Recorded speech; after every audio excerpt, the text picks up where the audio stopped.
Como é que surgiu o Observatório? O Observatório surge em 2014, o Brasil é sede da Copa do Mundo.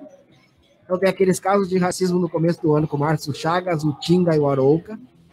E aquilo chamou a atenção de todo mundo, assim, no Brasil. O Brasil meio que se paralisou para tentar entender, opa, como assim racismo no futebol? O futebol brasileiro é marcado pela presença grande de jogadores negros. Como assim racismo no futebol brasileiro? O Brasil que sempre se vendeu como um país da democracia racial.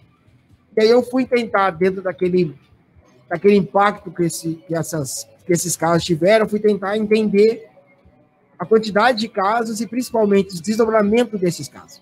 E aí eu não encontrei a informação. É como se o racismo no futebol fosse casos esporádicos. Aí teve com grafite em 2005, aí teve com Tinga. Na Libertadores. De sábado, né? Na Libertadores, aí teve com Tinga no interior aqui do Rio Grande do Sul, o Inter e Juventude. Teve um com um jogador do Grêmio também na Serra. O Giovani, o Antônio Carlos, mas a gente achava sempre casos pontuais. E aí eu disse, não, cara, mas o racismo é muito mais presente no futebol, então eu preciso ter um espaço que a gente consiga ter esses casos e que a gente consiga, principalmente, acompanhar o desdobramento desses casos. Porque o jogador de futebol ele não quer falar de racismo porque, não, racismo não vai dar em nada, só eu vou me prejudicar se eu falar de racismo. Então eu precisava ter um espaço que a gente pudesse documentar esses casos. E aí nasce o Observatório, e nasce com essa ideia, assim, da gente conseguir mostrar para a sociedade que casos de racismo não são isolados, e principalmente, né, mostrar o desdobramento desses casos. Afinal de contas, existe punição para muitos casos. Por mais que a gente ache que os casos de racismo nunca dão em nada, existe uma punição. Não é a punição que a gente gostaria, na quantidade que a gente gostaria, mas os casos são punidos e a gente precisa mostrar isso para a sociedade. Isso, às vezes, né, Marcelo, não é mostrado, porque o que acontece? Quando os casos aparecem, todo mundo fala sobre eles. Fulano de tal, todo mundo acha um absurdo, né? Mas os desdobramentos, eles vão perdendo, né? Vão perdendo audiência. Não sei se as pessoas vão perdendo interesse. Acho que não. Eu acho que eles simplesmente deixam de ser mostrados. Essa é a percepção que tu tens? A percepção que eu tenho é assim...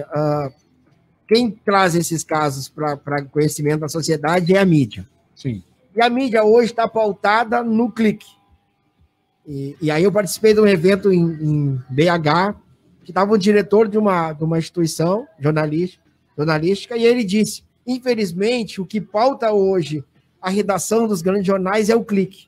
Não é a matéria, não é o conteúdo. A gente está perdendo um conteúdo bem elaborado. Então, por exemplo, acontece um caso de racismo, todo mundo vai noticiar esse caso. E aí fala do caso, fala com o jogador, fala com o clube, mas conforme o caso vai passando, não existe o interesse em acompanhar o desdobramento desses casos. O julgamento, a punição, é como se isso não trouxesse a mesma audiência. Sim. Então, por exemplo, o caso do Márcio Chagas na Serra, em 2014... Ele vai terminar o desdobramento dele em 2019, 5 anos depois, com uma pena aplicada ao esportivo, dizendo que o esportivo, de fato, tinha cometido um ato de racismo, né, a instituição. Isso sendo uma nota de rodapé. O caso do Márcio Chagas ganhou a manchete de todos os jornais, mas o desdobramento, a punição ao clube, sai numa nota de rodapé. Então, assim, o que fica para a sociedade? Poxa, isso não dá em nada. Aí a gente pega os casos de racismo onde não há punição, e nós, né, nossa sociedade, movimento negro e tal, a gente pega esse caso e diz, olha, isso aqui é um absurdo, mas aí a gente, de novo, vai reverberar o negativo. A gente não vai trabalhar em cima do fato positivo. O fato positivo houve uma punição.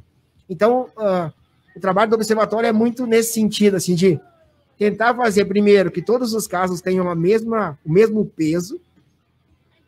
Diversas vezes as pessoas me perguntam, mas qual é o caso qual é o pior caso de racismo? Não tem pior caso de racismo, né? Sim. Para quem sentiu a dor é a mesma para todo mundo. No meu entendimento, se eu for pensar em pior, eu vou me lembrar das crianças. Então, um caso no esporte amador, na categoria de base, para mim é muito pior do que um caso com um grande jogador.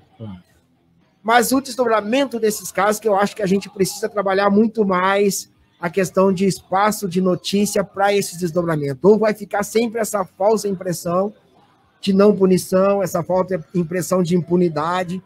A gente precisa, quem está nos veículos de comunicação precisa entender a importância de reverberar punição.